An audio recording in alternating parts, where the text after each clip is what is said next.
Ángel, escrito por Anaís Veloz. Historias macabras para no dormir.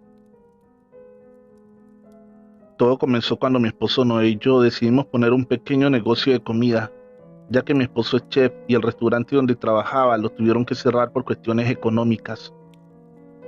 Como no tenían para liquidarlo, le ofrecían algunas cosas de cocina para que él iniciara un negocio pequeño, cosa que mi esposo encantado aceptó. Teníamos prácticamente todo para empezar. Solo nos falta un local donde poner nuestro negocio. Anduvimos buscando durante 2 meses, pero las rentas eran muy caras y no las podíamos solventar. Estábamos a punto de darnos por vencidos, cuando un día por la noche, revisando Facebook, vimos una publicación donde rentaban un local en conocida avenida de la ciudad. Estábamos encantados. Era exactamente lo que necesitábamos. Era espacioso, incluso contaba con un pequeño estacionamiento. Le platiqué a mi esposo y dijo que sería carísimo, que ni siquiera preguntara, y a pesar del pesimismo de él, hice caso omiso y al día siguiente por la mañana llamé. Total, no perdería nada solo por preguntar. ¿Y cuál sería mi sorpresa? Que era una renta bastante económica. Así que hice una cita y se lo conté a mi marido. Pasaríamos a verlo de inmediato.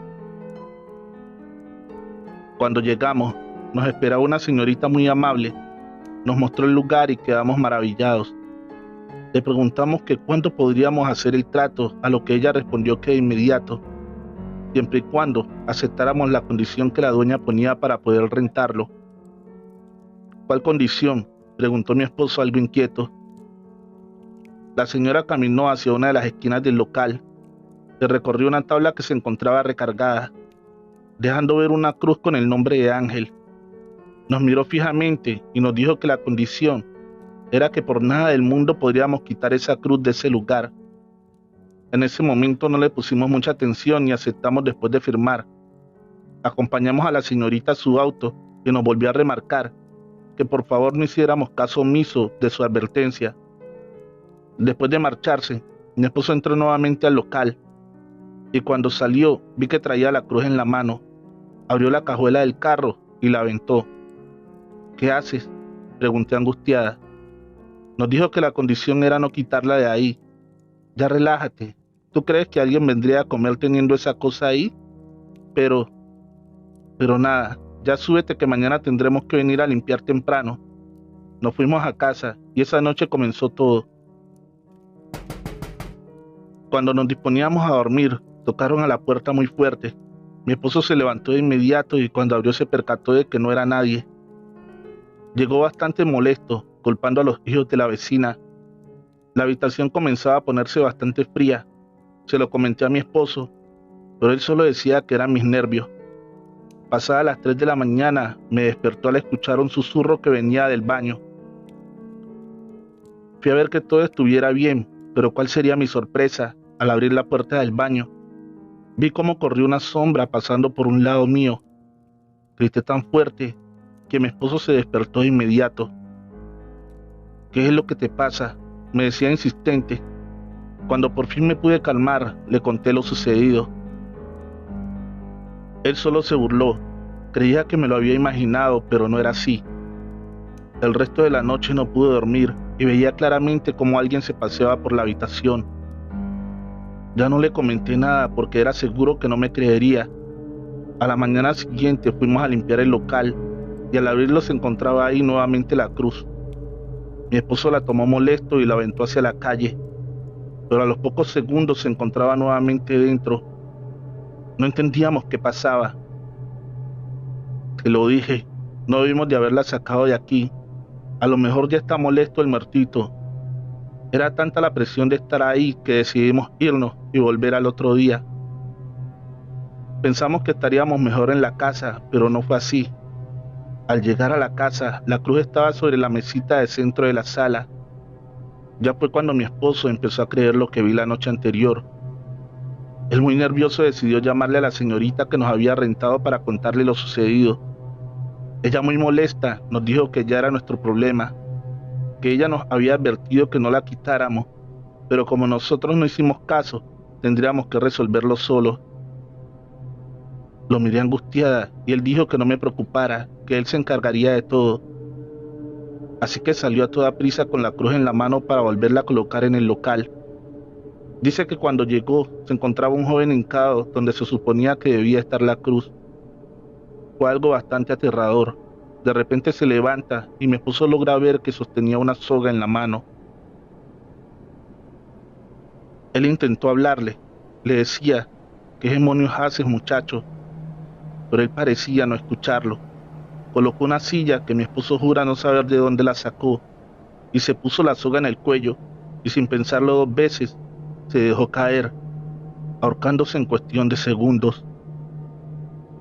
Cuando llegamos, mi hermano y yo lo encontramos desmayado en medio de aquel local y cuando al fin pudo volver en sí, de inmediato preguntó por el muchacho que se había ahorcado, pero nosotros no entendíamos de lo que nos hablaba. Cuando se calmó, nos pudo contar todo. Cuando se calmó, nos pudo contar todo. Fue en ese momento que le hablé a la señorita que nos había rentado y le pedí hablar con la dueña para que nos contara qué fue lo que sucedió en aquel lugar. Ella dijo que la dueña no podría atendernos, ya que se encontraba en Estados Unidos, pero que la esperáramos y ella nos contaría todo. Ahí nos estuvimos aproximadamente una hora tratando de tranquilizar a mi marido y buscándole la lógica a lo sucedido. Cuando vemos que un carro se para afuera, salimos a ver quién era, y era la persona que nos había rentado, acompañada de una viejecita de aspecto muy humilde. Buenas tardes, dijo ella en tono seco. Les presto a la señora Esperanza. Ella les va a hablar de lo que sucedió hace 10 años. Todo comenzó cuando doña Martina, dueña de la casa, se quedó a cargo de su hermano Ángel, un joven de 16 años, rebelde y con graves problemas de alcoholismo. Yo trabajaba para ella desde que era niña, así que gran parte del tiempo convivía con el joven Ángel. Ese muchachito dejó la escuela y la señora Martina, cansada de que se la viviera en la calle y con malvivientes, decidió comprar este local para ponerle un negocio a su hermano. Ella pensaba que si el joven estaba ocupado, se alejaría de los vicios y las malas amistades. Pero qué equivocada estaba.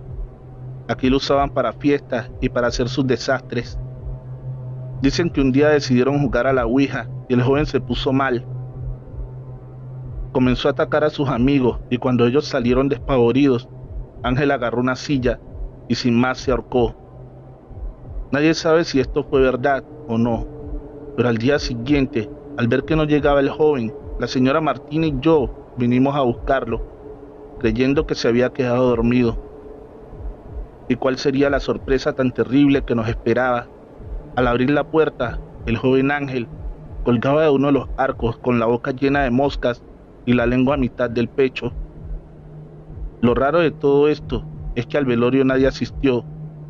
Tuvimos que velarlo y rezarle en la casa, ya que en ninguna iglesia quisieron oficiarle misa. Yo pienso que su alma no ha encontrado el descanso todavía, porque todos los días a las 6 de la tarde se mira cómo el joven cuelga una soga de aquel arco y se avienta sin pensar. Mucha gente lo ha tratado de detener, pero es en vano sus esfuerzos por ayudarlo. Y vaya que ustedes han tenido suerte, porque antiguos rentadores de aquí sufrieron fuertes consecuencias al mover su cruz. Nos quedamos helados al escuchar todo esto, así que decidimos dejar el local. Aún sigue en renta y cada que puedo voy a dejar una veladora afuera de aquel local y elevo una plegaria pidiendo por el perdón de aquella alma que aún no puede descansar en paz. Hemos llegado al final de este episodio. Si aún no estás suscrito, agradecería que le des fuerte al botón rojo de suscripción y actives la campanita de notificaciones. Mariana, escrito por Anaís Veloz, historias macabras para no dormir. Hola, mi nombre es Nora. Mi relato es muy pequeño pero muy difícil de olvidar. Hace un año, mi hijo Esteban de 8 años tuvo un pequeño accidente. Se cayó de una bicicleta y tuvo varios golpes y raspones, por lo cual lo tuve que llevar al hospital general. Al llegar ingresaron a mi hijo de inmediato, comenzaron por limpiarle las heridas y fue donde se dieron cuenta que podría tener una posible fractura en el brazo derecho, por lo cual me pidieron que esperara afuera. Fui y me senté un rato cuando de repente se siente una niña de escasos 7 años a mi lado, bastante golpeada y con un suero en su pequeña y frágil manita. Hola, me dijo sonriendo. Me llamo Mariana. Hola Mariana, le contesté. Yo me llamo Nora. ¿Y qué haces aquí?, me preguntó sin perder tiempo. Me causó tanta ternura su interés hacia conmigo, una perfecta desconocida. Vine a traer a mi hijo que está igual de lastimado que tú. Me miró por un momento sin decir palabra alguna. Después de unos segundos, me dijo, tú también golpeaste a tu hijo. Reí nerviosa y le hice saber que mi hijo había tenido un accidente, que por eso me encontraba ahí, y le pregunté, ¿y a ti qué te pasó, Mariana? A mí me pegó mi papito porque me porté mal. Pero sabes, Nora, yo lo sigo queriendo mucho. Se lo puedes decir, lo puedes hacer por mí. ¿Y por qué no se lo dices tú? Si tienes miedo, yo te puedo acompañar. Pero ella me dijo que no, pues creía que su papá seguía enojado con ella. Entonces fue que accedí y le pregunté que dónde estaba. Y ella me señaló afuera, hablando con la policía. Decidí ir de inmediato, ya que no tardaría a mi hijo en salir. Estaba el señor discutiendo y llorando con la policía. Creí que era muy buen momento para calmar los ánimos. El señor se veía que estaba arrepentido de lo que había hecho, así que me acerqué y me presenté. Hola, muy buenas noches. Mi nombre es Nora, y Mariana me pidió que le dijera por favor que lo perdonaba y que lamenta haberlo hecho enfadar, que cuando salga de aquí se portará mejor. Suspiré y sentí como me quitaba un peso de encima. Cuando veo que el hombre se acerca a uno de los policías y le arrebata el arma, dándose un balazo justo frente a nosotros. No podía creer que lo había hecho. Pensé que esto lo pondría mejor, así que quedé totalmente en shock y me desmayé. Cuando desperté, estaba mi esposo al lado mío y me dijo que no me preocupara, que todo estaba bien, que el niño estaba en casa de mi mamá. Eso me tranquilizó bastante. Ya más calmada, mi esposo me explicó que el señor lo estaban deteniendo porque su hija había fallecido a causa de los golpes que le habría propinado. No podía creer todo lo que mi esposo me estaba contando. La siguiente noche soñé con Mariana y la veía totalmente feliz, y me dio las gracias y me dijo que ahora jugaba de nuevo con su papá. Nunca más volví a verla o soñar con ella, pero es algo que hasta la fecha no he podido superar. El paramédico, escrito por Anaís Veloz. Historias macabras para no dormir. Hola, me llamo Raúl, y aunque mi historia es muy corta, me gustaría relatárselas. Yo soy paramédico, y un día jueves por la noche hablaron de seguridad pública para que fuéramos a cubrir un servicio por lesiones causadas por violencia doméstica. Mi compañera de turno era Graciela, una mujer con mucha experiencia y que no se doblegaba fácilmente, al menos hasta esa noche. Llegamos al domicilio y ahí se encontraba una unidad de policía y nos hacen indicación de que la paciente está adentro. Una mujer de 32 años. Tenía diversos golpes, pero gracias a Dios solo heridas superficiales. La notábamos bastante nerviosa. No le tomamos mucha importancia porque los pacientes de este tipo suelen tener crisis postraumáticas. Graciela trataba de hablar con ella mientras le curaba las heridas para tratar de tranquilizarla, pero ella repetía una y otra vez que necesitaba salir. Y al preguntarle qué era eso tan importante que tenía que hacer, nos dice que cuando su marido la comenzó a golpear, su hijo de 8 años había salido corriendo y aún no había regresado. Terminamos de curarla y le comentamos a la policía lo que había dicho la mujer, para que estuvieran al tanto y le brindaran ayuda. Nos despedimos y nos subimos a la ambulancia. Estábamos prendiendo un cigarrillo cuando nos tocan la puerta, y era un pequeño niño. Graciela baja completamente el vidrio y le pregunta en qué le podemos ayudar. El niño inocentemente pregunta que si somos doctores, a lo que le decimos que no, pero que también podemos curar. y somos los que llevamos a los pacientes con los doctores.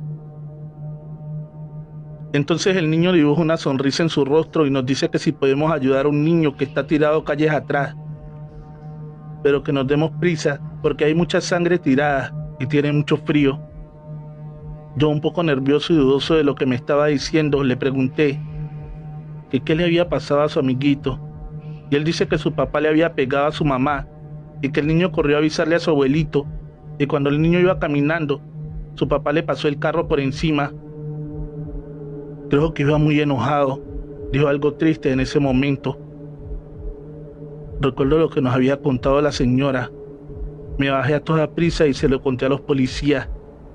Entonces la señora nos dijo que ella nos llevaría a casa de su papá. Cuando salimos, el niño ya no estaba.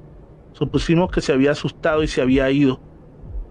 Nos pusimos en marcha y a unas cuantas calles vimos cómo el cuerpo de un niño estaba tirado en medio de la carretera.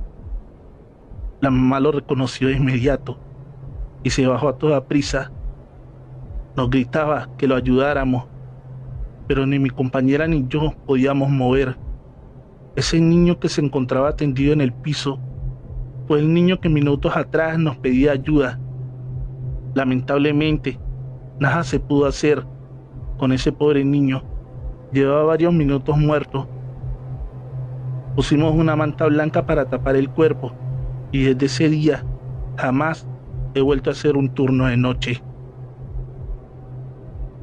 Hemos llegado al final de este episodio. Agradecería que por favor le des fuerte al botón de suscripción y actives la campanita de notificaciones para que no te pierdas más historias como estas. Feliz noche, trovadores, amantes de cuentos de terror.